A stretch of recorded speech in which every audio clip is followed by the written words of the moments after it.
So we're going to have the senators up here. Can we get the screen going, please? Senator Gillibrand, Senator Lummis, thank you so much for being with us. I know we don't have much time, so I want to jump right into it. What has been the reaction to the Responsible Financial Innovation Act? In particular, can you tell us what portions of it have received the most support and which ones maybe are people still mulling over or not so enthusiastic about? Well, I think the response so far has been terrific. We spent a lot of time talking to industry participants, to advocacy groups, to regulators, and we've put together what we thought was a really good framework, a baseline bill for people to begin to debate, discuss, and enhance.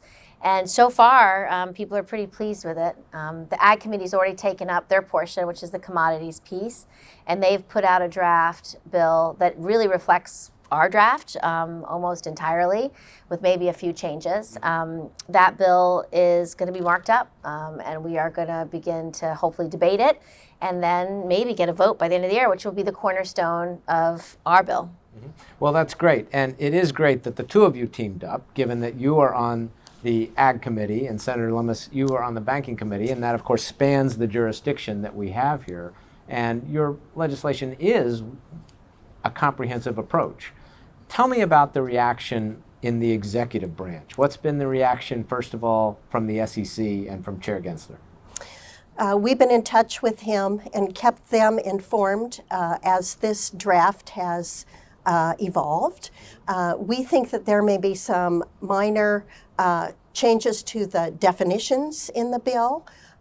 We know that the attention has been placed on using the Howey test, which most people approve of, but they're wondering what cryptocurrencies fall on which side of the Howey test, whether it's a commodity or a security. So I think that will continue to be something that is discussed as we go along. But our draft is not only very comprehensive in that it covers commodities, securities, as well as banking instruments and cybersecurity. It is divided among 3 or 4 committees jurisdictionally here. And so to have one part of it move, the part that Senator Gillibrand mentioned that's moving through the Ag Committee, go first, does give us an opportunity to begin to show people the different pieces of this bill and how they can pass separately, but eventually be put together into one comprehensive piece. Well, let's maybe talk about the ag-centric part a little bit. You are giving more authority to the CFTC, my former agency, and other people have suggested we need a federal regulator of the spot market. What's been the reaction of the CFTC? Very positive. The chairman spoke in front of our hearing where we discussed the bill. He thought the principles of our bill was exactly right. His staff worked on the ag piece specifically. So we have a lot of consensus. People generally believe Bitcoin is a commodity. Many believe that Ether and perhaps others also have the indicia of a commodity, to be sufficiently decentralized, to have no longer a centralized issuing agency or agent. It really matters, the purpose of any digital asset and how it's being used to determine, based on the Howey test and based on case law, about which is a commodity and which is a security. And I think to Senator Lummis's point, we sat down with Chairman Gensler and offered, please give us line edits. We are open to these kinds of suggestions, because he just didn't want the regular banking industry to be subsumed in our bill. And obviously that was never our intention, nor would we want to do that. This is specific to digital assets, to a new class of assets that need to be regulated. We want safety and soundness, transparency, accountability, basic consumer protection, and we think our legislation does that. Well, let me follow up on the issue of stablecoins. Your proposal provides for banks to issue stablecoins. Other proposals have said we should allow non-bank issuers and even perhaps state-licensed banks. How do you feel about that? Would you support legislation that would provide for non-bank issuers of stablecoins, subject, let's say, to some regulatory framework?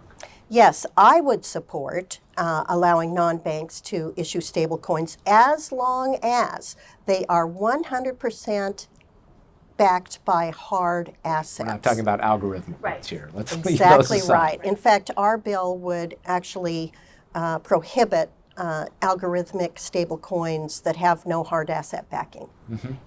And how about state banks? Well, I would like to see state banks have 'Cause that. Wyoming has obviously done a lot of creative things there. Exactly. And I'm a supporter of the dual banking system. In terms of those Treasury and White House reports, did you have any other particular reactions to them? Do you think they're helpful to the process? Were there things in those reports that you didn't agree with, or were there things that they left out of those reports in terms of, they talk about central bank digital currencies, a little bit about the consumer protection issues, illicit finance. What was your reaction to all that? Well, for me, it's been nice to have some comments from the executive branch so we can see if we're totally off base or whether we're thinking along the same lines and can start working together to refine any slight disagreements. Yeah, I think it's been productive, and I think the more smart minds that really think about how you create rules of the road for this industry, it's very helpful. Yeah. There's not that much expertise developed yet in the Senate and the House. There's certainly certain senators and House members who are very well informed, but overall it's not something people have working knowledge on. So having the White House take the time to ask for these studies, ask for the research, ask for opinions is very important. Some of the areas where Cynthia and I did not find consensus within the industry, we left for studies. So whether we wanted to have a centralized bank currency, that's something that we left for a study specifically because the digital yuan creates a number of concerns, like whether it's being used for intelligence gathering versus a more benign use. Those are the types of things we want studied so that when the United States decides if we do this, how we do this, who's eligible, who has access, it's informed. And so we really like how we ended up with a couple of areas to leave for studies, like, for example, DeFi. We have specific provisions in our bill to say DeFi has extreme potential for augmenting access to capital for underserved groups. It's extremely effective for people who want to send remittances.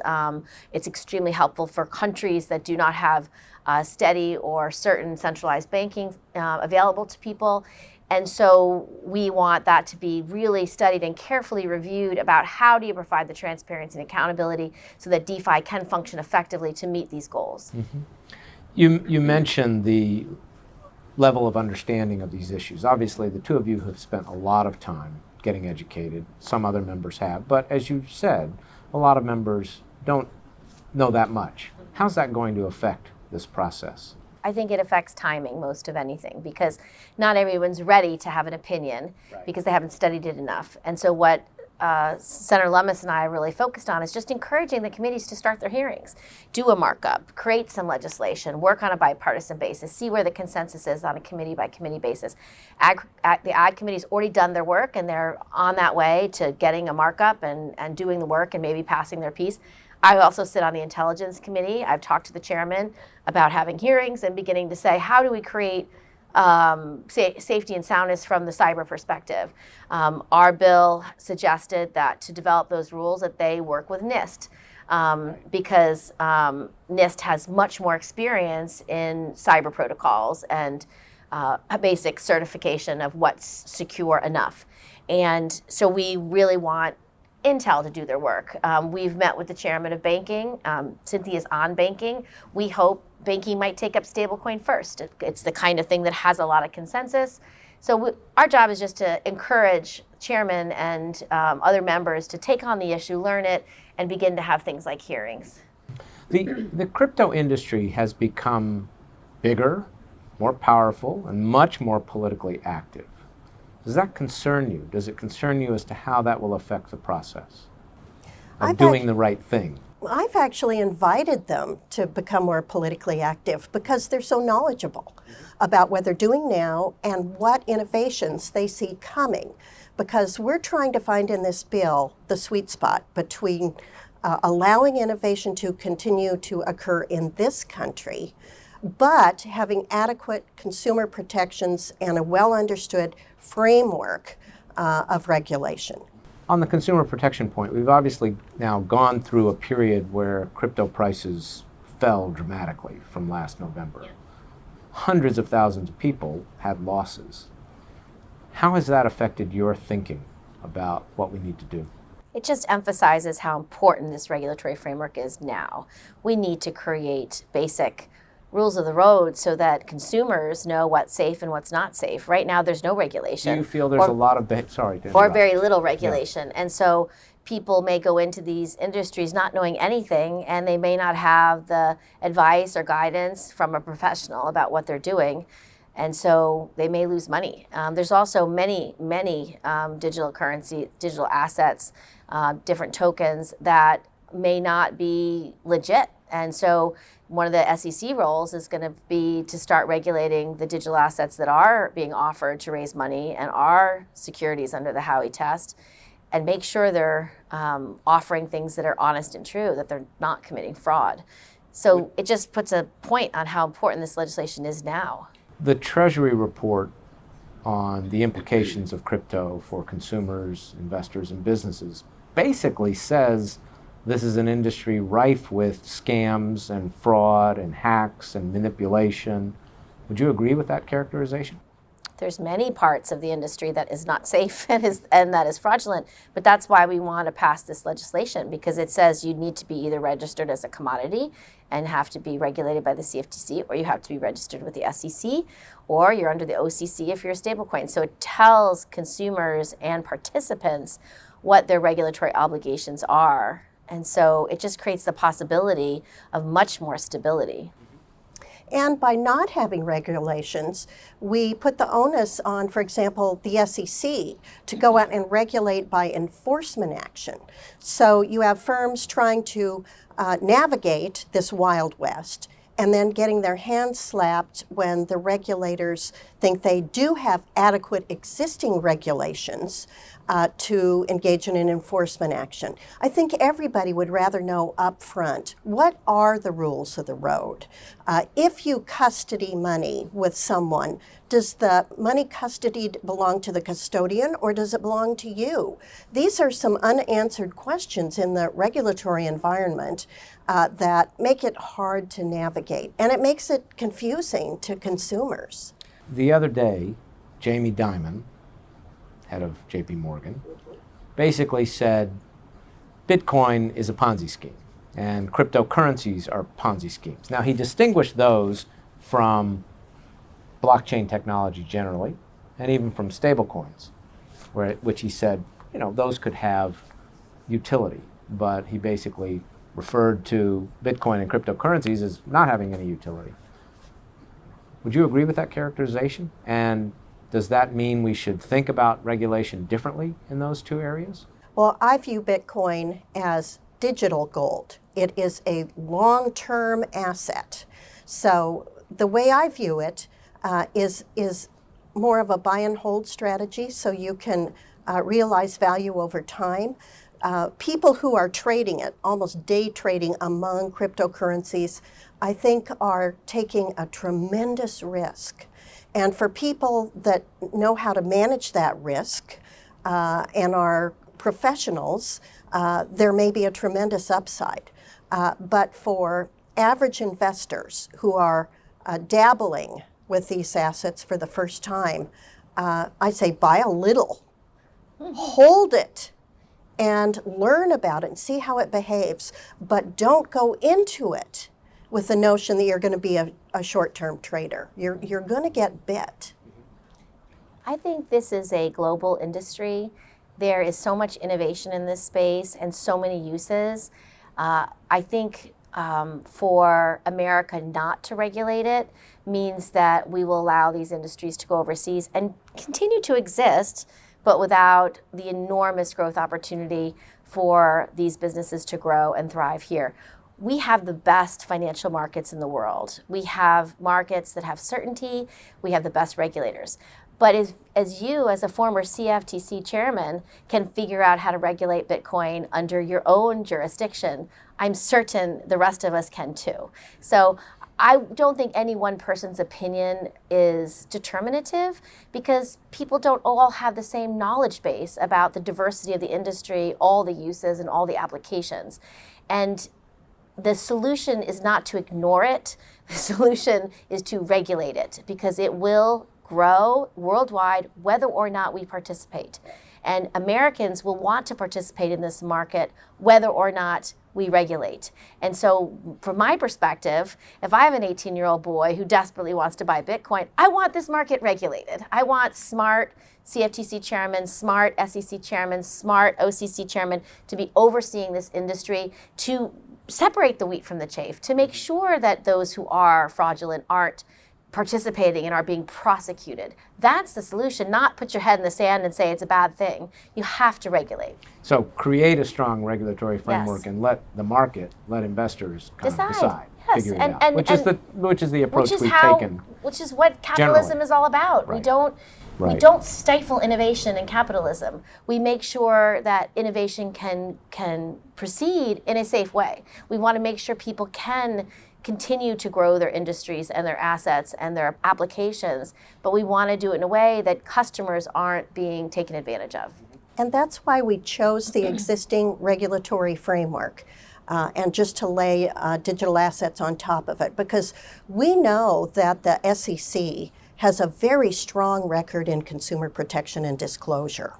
And so if some of these assets are determined to be securities, as I think most of them will be determined to be securities, we know that there's a regulator that already has a firm handle and a mature staff in making determinations and requirements with regard to consumer protection and disclosure. So you would agree with Chairman Gensler that most of them probably are securities, and I take it your legislation isn't meant to change that. No, it's just that people didn't read it properly. We just said that there are commodities, and Bitcoin is one of them, and Ether and a few others probably are as well, but that there's a test. It's called the Howey test. It's worked, and we updated it to actually work in the framework of digital assets.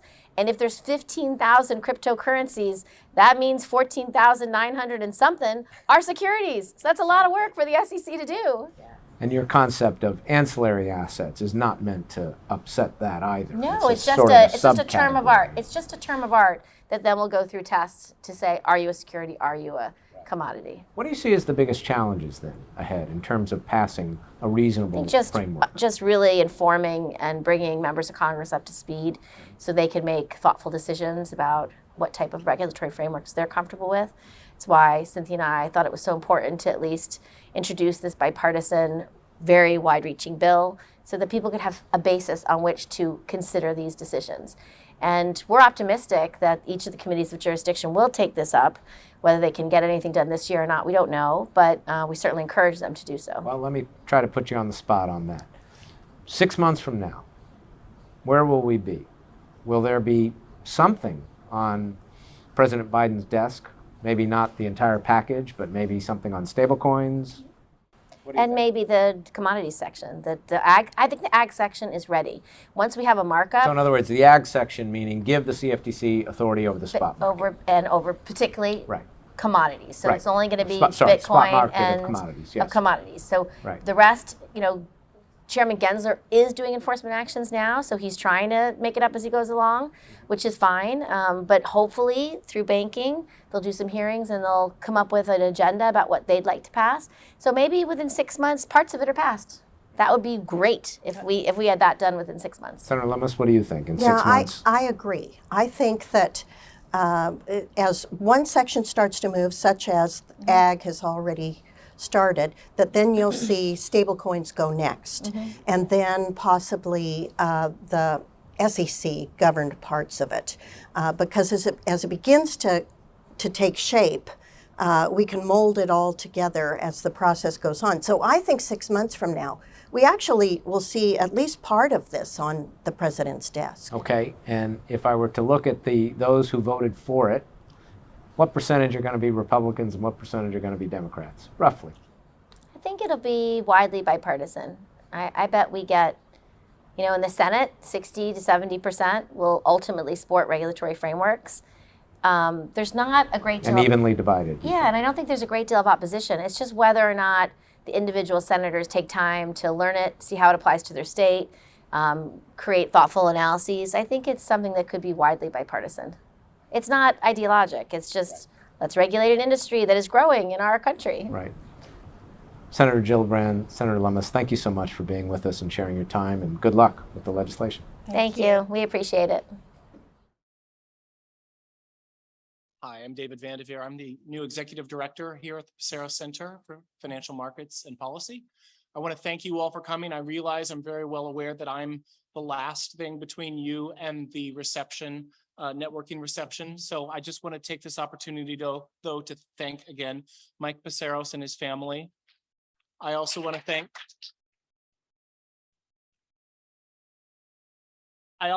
Dr. Reena Agarwal, who's done such a fantastic job of organizing and getting the right people here. Anytime you start thanking people individually, you start having problems. I want to thank the speakers. I want to thank the students who helped out. I want to thank just a few people, Anna Kormis, Lee Pinkowitz, Teresa Mannix, Sammy Kraus, the ProSec team, and again, the students who really helped make this happen today. So thank you very much.